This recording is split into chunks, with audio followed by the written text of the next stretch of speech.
VK news, राष्ट्र के नाम। उन्होंने जो आपके एंकर महोदय हैं उन्होंने वही बात कही है, वो कह रहा हूँ सर मैं, क्योंकि आप एक धर्म की नुमाइंदगी कर रहे हैं, एक मजहब की नुमाइंदगी कर रहे हैं, आप उसकी बात करेंगे। मैं आपसे ये नहीं कह रहा हूँ कि मैं परफेक्ट मुस्लिम हूँ या मैं परफेक्ट भारतीय हूँ। आपने अभी किसी बड़ी पत्रकार साहब ने कहा हिंदू है, बड़ी जिम्मेदारी से मैं कह रहा हूँ कि मैं भी हिंदू हूँ। हिंदू इसलिए हूँ कि 7वीं सदी में जब अरब भारत में आए तो उन्होंने कहा कि हिंदुस्तान में रहने वाले लोग जो हिंद नदी के किनारे रहते थे वो हिंदू हैं, तो उस हिसाब से तो मैं भी हिंदू हूँ। बड़ी जिम्मेदारी से कह रहा हूँ कि भारत में रहने वाला हर व्यक्ति हिंदू है। गोरखपुरी साहब, आप ये बात आपने बोल तो दी टीवी पे, लेकिन पता चले कल फतवा आ गया आपके घर पे। वो कई लोग कहते भाई, वो तो कहते हैं कि हिंदू हम तो तलवार रख दो हमारे गले पे, हम नहीं बोलेंगे। वो ओवैसी साहब कहते हैं कि भैया हिंदू हम तो है ही नहीं। योगी जी आपको टिकट देने वाले हैं, लग रहा है वही भाषा आप बोल रहे हैं जो हिंदू बोलता है। सर मैं बड़ी जिम्मेदारी से कह रहा हूँ, मैं आपसे कह रहा हूँ मैं भारतीय मुसलमान हूँ और मुझे इस पर फख्र है। मैं वो मुसलमान हूँ जो विवेकानंद को अपना आइडियल मानता है। मैं वो मुसलमान हूँ जो अटल बिहारी वाजपेयी को अपना आइडियल मानता हूँ। इस्लाम संकुलित मजहब नहीं हो सकता। इस्लाम ऐसा मजहब नहीं हो सकता दूसरे के लिए अपने घर में जगह न रखे। इस्लाम वो मजहब नहीं हो सकता था जो लोगों की सोच है और जो ऐसे बहुत शानदार गोरखपुरी साहब, बहुत शानदार। और हम यही उम्मीद करते कि भारत का हर मुसलमान यही है, जो आप हमारे साथ बैठे हुए ये मुसलमान है। और जो कट्टरपंथी है, जिहादी है, हम उनको तो मुसलमान मानते ही नहीं। जैसे आपने कहा कि वो मुसलमान है ही नहीं, तो इसके लिए आपको लेकिन पहल करनी चाहिए। जिस तरह की आपकी पहल है और आपने मुझे आश्वासन दिया है, मैं बहुत शुक्रिया अदा करता हूं आपको कि आप इसकी पहल करेंगे। जी संजय जी, मुझे लगता है कि वीके न्यूज की टीआरपी आज वीके न्यूज की टीआरपी इतनी बढ़ जाएगी कि इतनी छलांग लगाई जाएगी। मुझे लगता है कि आप इसको मेन चीज तक बना के इसको हाईलाइट करिएगा और सभी को संदेश मिले। मैं कहता हूं नहीं, देखिए महन जी आपका भारत का मुसलमान क्या कहने वाला है और क्या कहेगा। मैं समझता हूं कि गोरखपुरी जी ने जो आज बात कही है कि अगर ये ऐसी विचारधारा उत्पन्न होगी तो मुझे लगता है कि हिंदुस्तान एक दिन कामयाब होगा और इसमें राज करेगा। नहीं, बिल्कुल बहन जी, और मैं आपका शुक्रिया करता हूं वीके न्यूज के। लेकिन देखिए, हम टीआरपी के लिए काम नहीं करते हैं और हमारा जो मिशन है वो अलग तरह का मिशन है। और वो आप सब लोग जानते हैं, जो हमारे साथ जुड़ते हैं डिबेट में, बहस में, वो इस चीज को जानते हैं कि हमारी जो कोशिश होती है वो होती है कि किसी मुद्दे पर हम एक सार्थक बहस करें, उसका एक सार्थक विषय पर कोई उसका हल निकले, लोगों की चेतना जागृत हो, वो हमारा मकसद होता है। और इसीलिए हम इस तरह के विषय उठाते हैं। हमारा विषय उठाने का ये मकसद नहीं होता है कि हम किसी को जलील करें।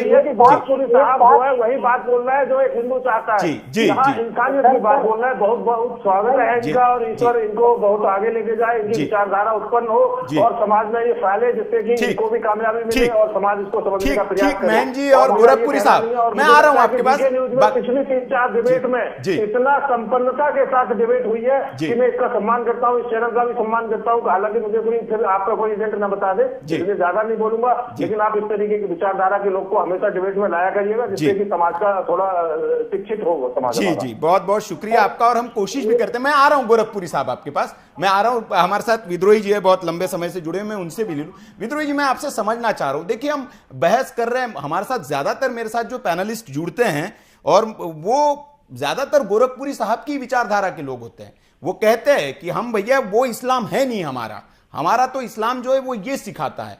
ज्यादातर आपने भी देखा है, आप लगातार हमारे साथ डिबेट में बैठते हैं, तो फिर वो इस्लाम कौन सा है विद्रोही साहब, और वो कौन लोग हैं, ये मैं आपसे समझना चाहूंगा कि जो इस्लाम को भी बदनाम कर रहे हैं और भारत को भी बदनाम कर रहे हैं। देखिए, बहुत मुझको लगता है शायद ये 2011-12 की बात है जी। स्वर्गीय डॉक्टर कल्बे सादिक जी का एक कार्यक्रम था बाराबंकी में जी, तो उसमें मैं शामिल हुआ था जी, बाराबंकी में जी। तो उसके बाद मैंने करीब 4-4.5 घंटा उस प्रोग्राम में मैं रहा और फिर मेरे मन में कुछ आया, तो मैं वो आयोजक है अपने साथी हैं पत्रकार रिजवान मुस्तफा जी बाराबंकी के जी, मैंने उनसे कहा कि आज मैंने तकरीर सुनी है, क्या मैं इस पर कुछ लिखना चाहता हूँ, लिखूं? तो फिर मैंने लिखा था जी, और उसकी हेडलाइन थी ज्ञान, सद्भाव और राष्ट्रीय एकता के प्रतीक संत कल्बे सादिक। और बहुत अखबारों ने छापा और काफी जो है उर्दू के कुछ अखबारों ने भी छापा, पोर्टल ने भी छापा जी। और उसमें उन्होंने एक बात कही थी करबला के युद्ध का जिक्र करते हुए कि मुसलमानों तुम ये बताओ कि हजरत के नवासे को मारने वाले क्या बजरंग दल के थे, आरएसएस के थे या भाजपा के थे जी। उसमें कोई मोमिन था, कोई नमाजी था और सब अल्लाह अकबर के नारे लगा रहे थे जी। तो मुझे लगता है कि वो लड़ाई जिसने अपने पैगंबर के परिवार के लोगों को नहीं बख्शा, जिन लोगों ने उनके हाथ में एक इस्लाम का झंडा है और एक उनके हाथ में झंडा है जो उनको मानने वाले थे जी। जैसे हम लोग क्या भी देखिए, शिव के भक्त रावण भी था और शिव के राम भी थे जी। तो ये सदियों से अच्छाई और बुराई की जंग है जी। लेकिन कौन खड़ा किसके तरफ है ये फैसला करिए। आज के हालात में हम लोग बिल्कुल ये तय करें, बिल्कुल मैं तो साफ गोई से हर बात कहता हूँ, सुनील जी आप जानते हैं, बिल्कुल बिल्कुल किसी गैर परिचित ठेले वाले से सब्जी केला टिकला लेना बंद है। पहले तमाम दुकानें थी जहां से हम लोग रोटी भी ले आते थे, तंदूरी रोटी। अब सेलेक्टेड दुकान है, वहां से लाया जाता है। पहले तो होता था कहीं से भी जाएंगे, यहाँ भीड़ है तो वहां से ले लो, लेकिन नहीं, जब से ये घटनाएं आई हैं तब से बिल्कुल सेलेक्टेड। और उसमें 2-3 फल वाले हैं जो मुस्लिम हम लोग के बहुत अच्छे परिचित है, उनके यहाँ से लेते हैं, जो दुकानें वहां। क्योंकि कोई भी आदमी जूठा और थूका और गंदा नहीं खाना चाहता है, चाहे जिस संप्रदाय का हो, चाहे जिस पंथ का मानने वाला हो। ये कौन गंदे लोग हैं जो थूकते हैं, थूक को खाते हैं, थूक को खिलाते हैं।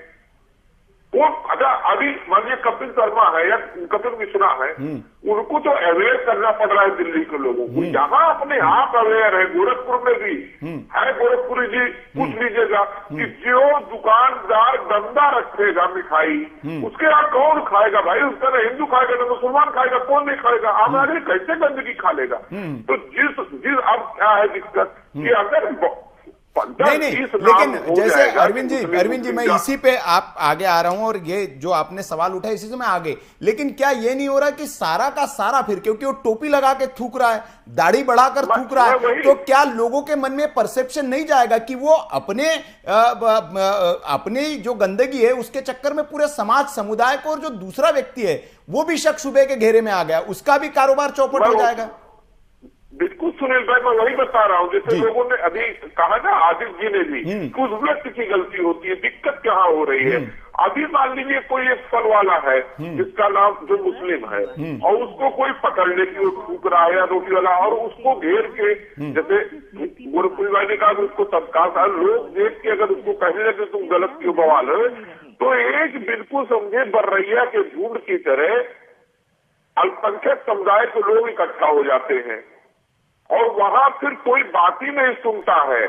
तो इसलिए उनमें भाई आप संविधान में हो, अगर कोई रोटी में थूक लगा रहा तो आप FIR कर दो। हिंदू लोग बहुसंख्यक आबादी यही तो, जो समझदार मुसलमान वो भी यही कहेगा कि शिकायत करेगा थाने में। और दूसरा उसका उपाय है कि ऐसे लोगों से के पास जाए ना। अब जावेद हबीब ने जो थूका है ना, उसका खामियाजा आप ग्राउंड पर देख लीजिए कि जो लोग उस न्यूज को ढूंढ रहे हैं वो लोग मुस्लिमों के हेयर कटिंग सैलून से कम 1-2 बार दूरी बनाए रखेंगे। कोई भी अपने माथे पर गंदगी नहीं लेना चाहेगा। कोई जावेद हबीब के यहाँ तो कोई मुसलमान भी नहीं जाना चाहेगा। जी मुसलमान विद्रोही जी, जावेद हबीब के तो वीडियोस है ही, लेकिन कुछ वीडियोस और हमने निकाले हैं, उसमें जो फेस मसाज कर रहे हैं कुछ लोग, वो उसमें भी थूक कर फेस मसाज कर रहे हैं।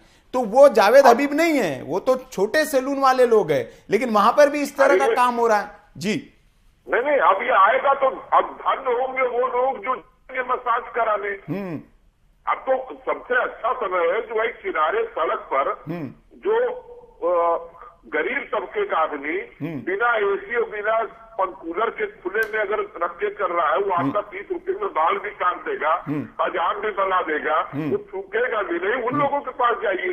ये तो जो जाएंगे सानों शौकत वाले लोग जिनके पास इफरात में पैसा है, जो थुकवा करके आएंगे, वो घर में आकर के नहा धो के पवित्र हो जाएंगे, वही जाएंगे ना। इस तरह की घटना की बात कोई ठीक विद्रोही जी, जो पॉइंट आपने उठाया बहुत जायज पॉइंट उठाया।